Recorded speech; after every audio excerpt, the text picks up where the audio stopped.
Hello, guys. Welcome back to the Existential Lounge. This is episode 3, and today we're going to do a bit of a dive into existentialism, just questioning why is there something here as opposed to anything?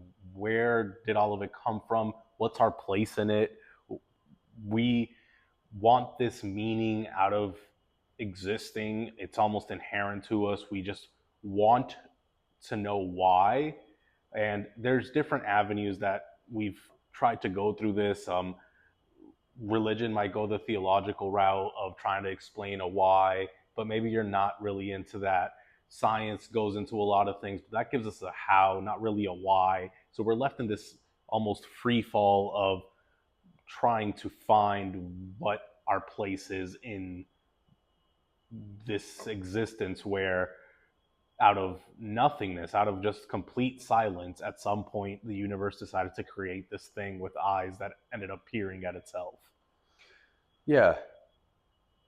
And through that contemplation is that feeling of existential dread, where you think about being a thing, you're overwhelmed with the sensation of being a thing when you never have ever before. And it's uncomfortable. And when you draw back the curtain of normalcy and familiarity from reality, from our day-to-day lives, you are left with this daunting, strange experience, this perception that lends itself to a feeling of unease because anything is normal because of our consistent exposure and relationship to it. Right. But if you remove that, suddenly you are immersed in some Dr. Seuss science fiction land that is mind-boggling. It's inconceivable that anything should be existing. Right. Why is it here? Why am I here? And it can lend itself to a lot of frustration overall. Yeah, tell me if this makes sense. Follow a bit of this train of thought here, but it seems like asking the question behind the question. If I'm touching this, we're questioning how does this table feel? How does the material of this feel? But what we're saying here is not asking how does this thing feel, more of what is it to feel? Why do we feel? Yeah. It's the question inside of the question that seems more surface level, that very almost meta thing of we have these facilities to like do these things, to hear these things, to touch these things, to taste these things. But what even is that? What is that ability itself? Yeah, having experience is something intangible. Consciousness is intangible. We can't put a finger on it. Same with identity. And not being able to grapple with these concepts that are so innate to what and who we are is unsettling. We are birthed with these highly complex elements that help us perceive reality, yet there's no rule book on how to use them, Right. and the mind itself, and we're just thrown into this system that we're trying our best with our feelers to just adapt new behaviors and ways to govern this meat vessel that we operate through reality with, and go along with these rules and reality's rules. And I touched a bit on it earlier where I said that it seems like reality just woke up one day and started peering at itself. Yeah. It reminds me of, probably going to be butchering the quote here, but Neil deGrasse Tyson, that is, goes into the order of elements that make up the universe and how that parallels exactly with us. We are literally this big thing, but somehow gaining perceived independent consciousness and experiencing the whole. That reminds me of how we're no separate from reality than anything else. That the trees, stars, fire, lightning, like everything that is around us, we're no separate than. And I think that a lot of existential dread can come about through the contemplation that we are separate. And there is there's a specialness that comes from consciousness. And I think that that's what lends itself to that. Yes. Is that a tree isn't thinking about being different. A tree just is, and it seems indistinguishable from nature. But when we are in nature and we're looking at it, we feel like we're this thing on the outside looking in. And are suddenly a part of this thing that is so, I don't know where I'm going with And I this. think that a big part of trying to do this practice is removing the idea of self. It's, as we were just saying, there's a oneness to it all. So it's not me trying to understand this. I am part of the this. Yeah. It is the this trying to understand itself. And when we try to understand things in terms of us, we seem to get a skewed understanding of reality. And just, it's a hard practice, but trying to be almost that third person conscious orb looking at total as opposed to looking at it from the humanly individual point of view. That's a good point. And on that, what makes all of these things feel normal is our consistent exposures to them.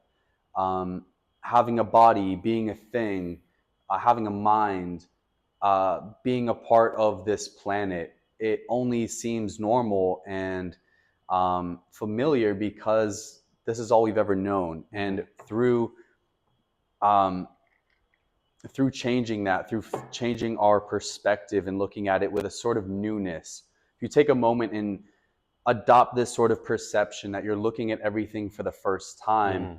reality is infinitely interesting and strange and beautiful all at once. And it's mind-boggling that we have a place in it, that you are opening your eyes, and that through just inanimate things that life and consciousness bubbled from it, and you're now a part of it too. And figuring out how to make that work, our place in that having bubbled up situation. It's like, all right, what do we do? Like, what are What is this we? now? Yeah. Yeah, and we have to try our best to just make it work. And I think that that can lend itself to a lot of just dis-ease. Yeah, definitely. It starts begging the question of why. Why is any of this? Why are we? And that has brought people to some like really uncomfortable places a lot of the time, and I think it does for me. And I don't want to speak for you, but definitely I think it does. And Absolutely. um, it's hard to grapple with that. Hard to grapple with. I'm just dropped into this uberly complicated universe and somehow expected to maneuver within it. Not only just the universe, but we're living in arguably the most complex point in like human history, Mm-hmm. where the things we've cultivated and situations that we have to maneuver within and laws to abide by, and there's so much happening all at once always, and we are just birthed into all of it.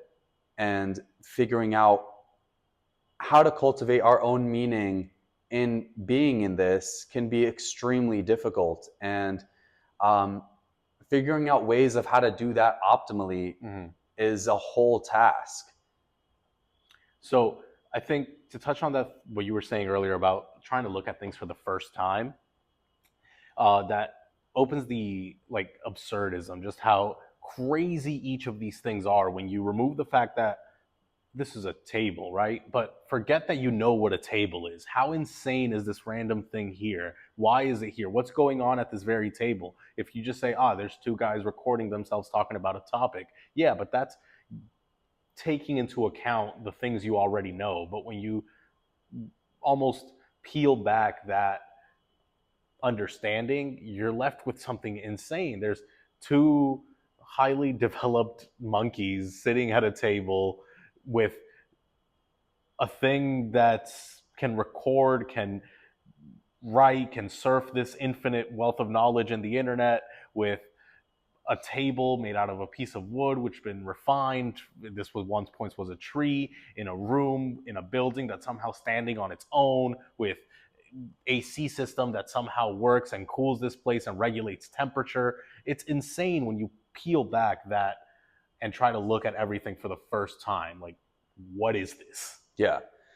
And on top of that, the fact that all of these things are just a ton of super tiny little particles that are just moving around and together create something that is tangible to us. And if these atoms assimilate themselves in a particular order, we perceive them, and we ascribe some meaning to them. And we our whole reality is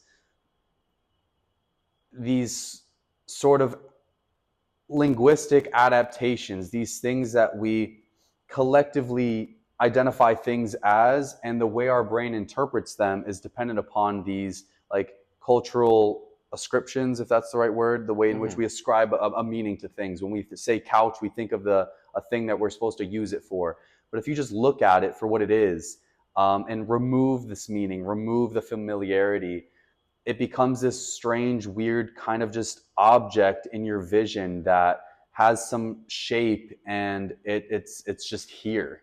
Yeah, and it creates this sense of wonder that I personally appreciate a lot. Of you can't be bored. You can't step outside and be bored when just how insane that anything is.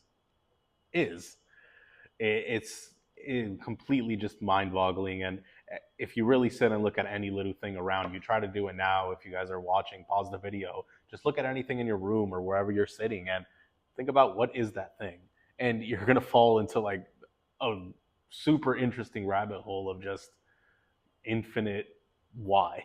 Just in the same way as we can look externally to us and see an entire universe of just strangeness, you can do the same thing when you look inwardly through introspection and just taking a Right. moment to become in tune with the whole cloud of sensory data that your brain is inputting to you at any given moment. The feeling of having hands, the feeling of weight and gravity, or thoughts and feelings. And there's a consistency of thoughts and feelings that, if we're very different, we wouldn't identify with ourselves. Hmm. Like if we switched brains for a moment, I would feel very strange because it wouldn't feel like me anymore. There's this intangible, almost indescribable Yeah, part of being a being that, when in our particular minds that we're accustomed to, this is now normal. yeah, there's like this ecosystem Right. of thoughts and feelings and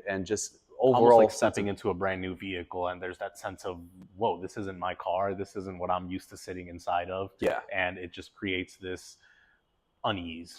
exactly. And when we try to search for that thing that we believe that we are, it's very similar to time, where it's something that we know when we're not thinking about it, but when we do start thinking about it, it suddenly becomes this elusive concept where, if you tried to search for your own identity right now, you're kind of left grasping at air. There's no Right. It's tangible that moment thing. you turn the camera around and you stop looking out there and you're looking in here now, where what is the you? Yeah, What is this thing? I try to find. If we go back to previous episodes of free will, we know that none of what we like or what we think or what we enjoy doing is us. So what is left when we start peeling back and peeling back and peeling back? yeah, it's similar to peeling back layers of an onion and expecting to find a center to it. You're kind of just left with Hmm. layers, right? We're not our memories. Our memory isn't, there is no spot in memories where it's like, oh, this is me. Or if I looked at adjectives that could describe who it is that I am, um, I'm not any Yeah, they're still given one of describing those. something. What is the something? Exactly. All we're left with are descriptions or elements pertaining to, but it doesn't get to this core essence, this element, this tangible What I thing think that Plato called secondary descriptors or something like that. qualities. Secondary qualities, right? Those aren't the thing. They are telling us more about the thing. But what is the thing? Yeah. It's also weird because identity is this thing that is constantly changing. We, Yeah, we are not the same person from any moment to the next. We are evolving in an infinite amount of ways that we're not we're not aware of when it happens. It just, we blink and we're different. right. We adopt new traits. We have new memories. We adopt new quirks and just ways of operating through life and thinking, not knowing when we adopted them, and it just becomes a part of us. And I And think a good thing here would be, again, try to pause and to involve you guys is think of something that you believe, think of something you stand on. Now try to think back. When did that become a part of you? And it's a lot of the times hard to really pinpoint because there's not one point where this now is part of me. It just somehow happened. yeah, An interesting little experiment is also taking a moment to see where do you feel your identity. It could be done through like a form of meditation where you sit with yourself and you try to think on where do you feel you the most. Could it be in your chest? Could it be behind your eyes, in your head?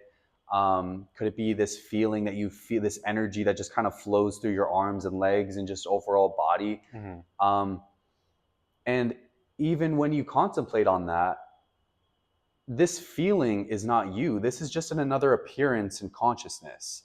Yeah. These feelings, consciousness is just this ever changing sort of stage. And the feeling that there is a you there is just another presentation. It's just Mm. another feeling that we have. But there isn't a you there. It's this, if whatever it is that you're feeling, that's not you. There's just this feeling that there is this thing, Hmm.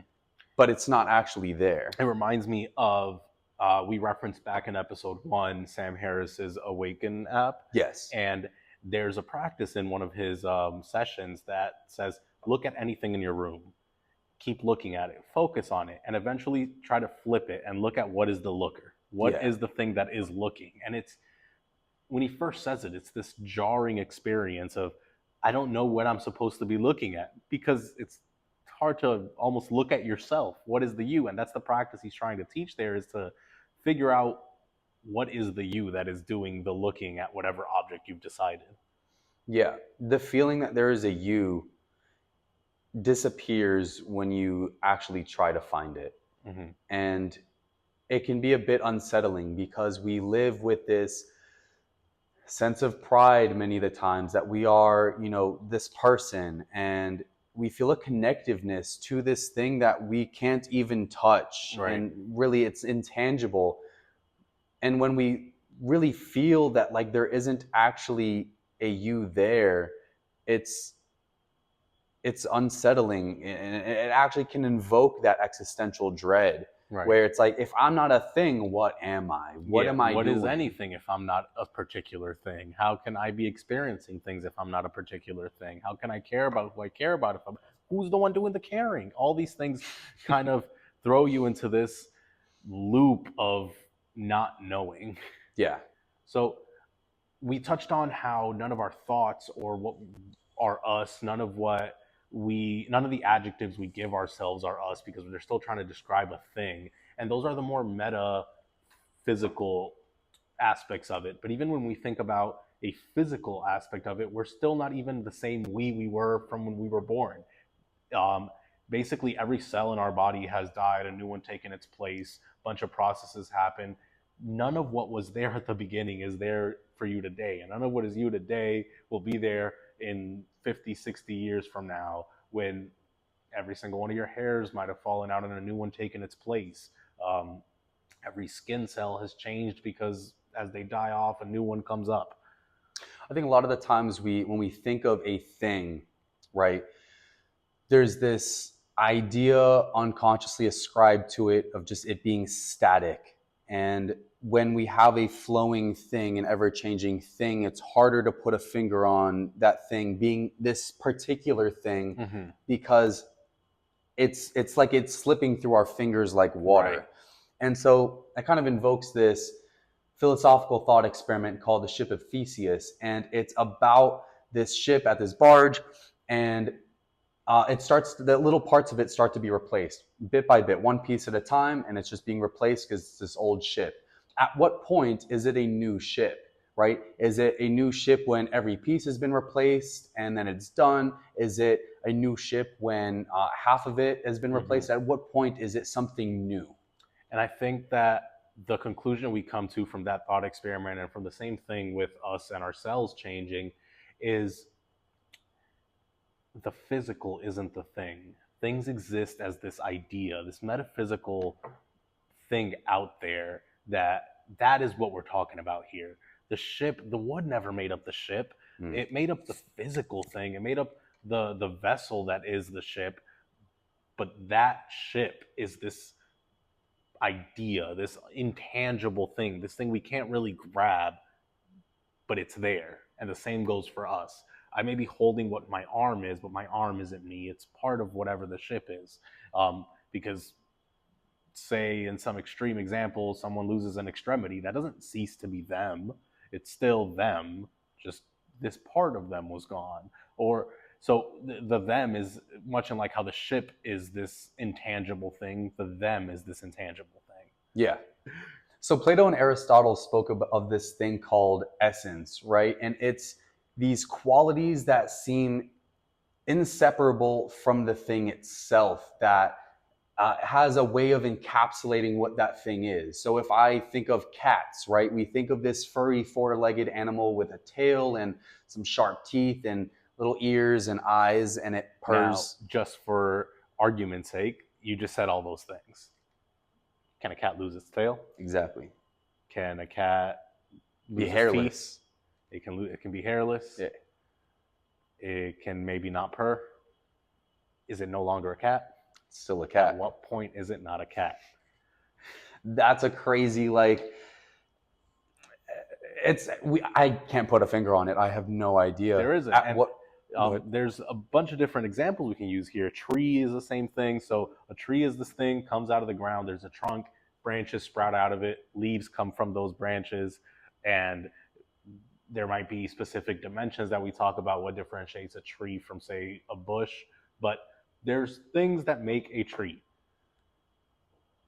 We'd say some leaves. Yeah, but what about when fall comes around and leaves start falling? Then there's no leaves. We have the trunk. What if the tree's cut down? Is it no longer a tree? We'd still call that a tree trunk, a stump of a tree. Yeah.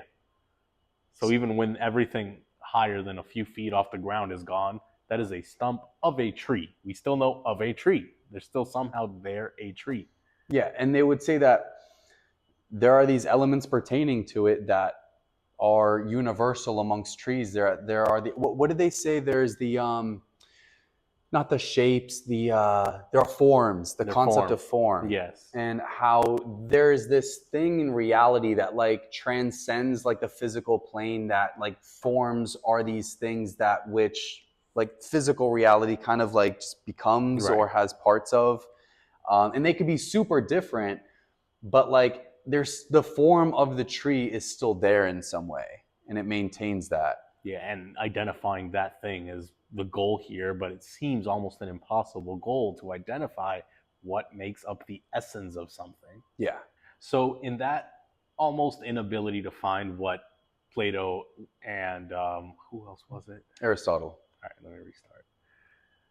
So that almost impossible effort to find what Aristotle and Plato were calling your essence is, later on, other philosophers such as Jean-Paul Sartre said that we are not born with an essence. That's not a thing that is intrinsic to us. We're essentially born a blank canvas, and while going through life, it is our job to paint that canvas with whatever we figure out our essence to be.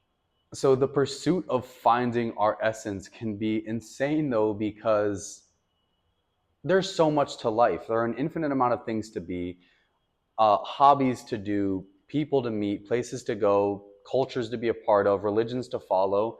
How do we do that? There are an infinite amount of like possibilities, and it can be stifling and induce a sort of sense of just freezing, but also being overwhelmed because which one is right? Which one most resonates with us? And how can we be sure that it actually is? Are we deluding ourselves? Or how can we be positive that like this is what I belong to? That what anxiety to commit to one thing, that Yes. anxiety that something else might be better. Maybe I'm doing the wrong thing. Maybe I'm delving my life into the wrong hobby or the wrong thing to enjoy because this other thing might be better. And with what Sartre was saying is that we have the freedom to essentially go through everything life has to offer to find our essence, and that leaves us in that scary place of, am I choosing the wrong thing?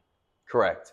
And for each thing that we choose, the doors close for other options also. We have finite time. Exactly, because of our finite time and our finite resources and abilities. So there's so many options, infinite amount of options. How do we know which one's right? And through an objective lens, we realize there isn't, right? There is no thing in the universe that says I need to do this thing, this job, this hobby, this activity, marry this person. There's no objective guidebook to that.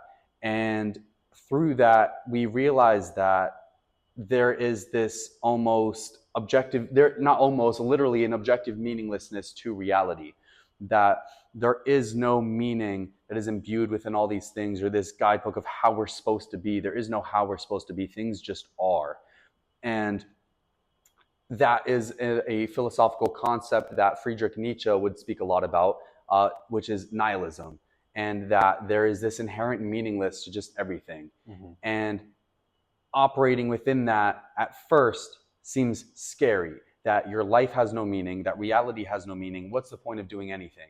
And the wonderful part of that is optimistic nihilism, is where you realize, okay, nothing means anything, but cool. What makes things mean things is through my own experience and my own subjective lens and framework, where I can ascribe meaning to whatever it is that I do. And that's it right there. It's that realization that intrinsic meaning to things don't exist. But that's okay because meaning is ascribed, not intrinsic. What I choose is meaningful to me will be meaningful because I've given it meaning, not because it has this intrinsic meaning. The hobby of bike riding doesn't have intrinsic value. It has the value that the individual that likes to ride bikes gives it. Correct. So this now leaves us with these three big schools of thought with how we're supposed to find meaning or understand meaning to existence. Plato and Aristotle are telling us that essence is in the thing already, it's intrinsic to everything, and it's just a matter of understanding what everything's essence is, including ourselves. Sartre comes in and says, no, essence isn't this intrinsic thing, it's something we need to figure out, and there is an infinite amount of options of what we can try and trial and error until we find what's our essence. And then there's the hyper extreme end of Nietzsche's nihilism, where nothing matters and there's nothing to do, so I'm going to throw my hands up. And a lot of the goal of this channel is to give you guys these topics that seem almost uncomfortable to talk about, topics that most people like to push aside because they lead you to this place of angst, this place of I don't know what to do next. So while we introduce these topics to you, we like to wrap up our videos with how can we remove a bit of that angst? How can we start applying these topics in a practical manner to our lives? And that's what we're going to try to do now. So how do we grapple with all of these ideas and move forward in a healthy way? That's something that the two of us are trying our best to still juggling. Yeah, still move through and trudge onwards, and in a healthy way consistently. First, know that you are not alone in feeling super weird with being a thing and being a human and abiding by all this stuff that you're thrown into randomly from the void, and trying your best to navigate it well. You're not alone in that, and that this frustration is something that has been shared by humans since the dawn of time. Shared experiences. These shared experiences, there's a comfort in that. There's a comfort in I'm not alone. This is not a battle I'm fighting against reality alone. Literally everything that thinks is having the same battle to some degree. I think oftentimes we're like almost programmed to be afraid of this trial and error. And that can make us feel stagnant, because if we believe that if we try some new thing or some new pursuit that we might fail in doing it. But what is life but not an entire series of successes and failures? And how do we even pinpoint what a failure was if we just keep moving? And has not every failure in your life led you to a success? That begs the idea that there are no good or bad events. There are just events. And everything in life, a good event has led you to a bad, and a bad event has led you to a good. And it will never stop happening like that. And so we shouldn't be afraid to just take a move, because at the end of the day, like, whether it works out in that given moment or it doesn't, it's going to lead to a moment working out and to some favorable event that you're going to find yourself in and feel good about. So in total here, what we're talking about is flipping our perspective of how things work out. The things that happen outside of us, they're not good or bad, like you just said. that good and bad, like we said earlier, is an attributed factor. It's not intrinsic. That is what we can control here is our perception of these things. A trial and then an error, to look at that error as a bad because it wasn't the thing that our essence per se is having that perspective of negativity towards it. But if you look at it as this trial and error is just another gathering of tools that will help me trial and error the next thing and the next thing until I find what is my essence. Now you've switched your perspective on it. That error is no longer a negative. You have a positive outlook on that. And that opens the door to what next episode's main topic is going to be, which is stoicism and controlling the way in which we perceive outside events. There's no such thing as good or bad, there's only perception. Thank you, and we'll see you on that one.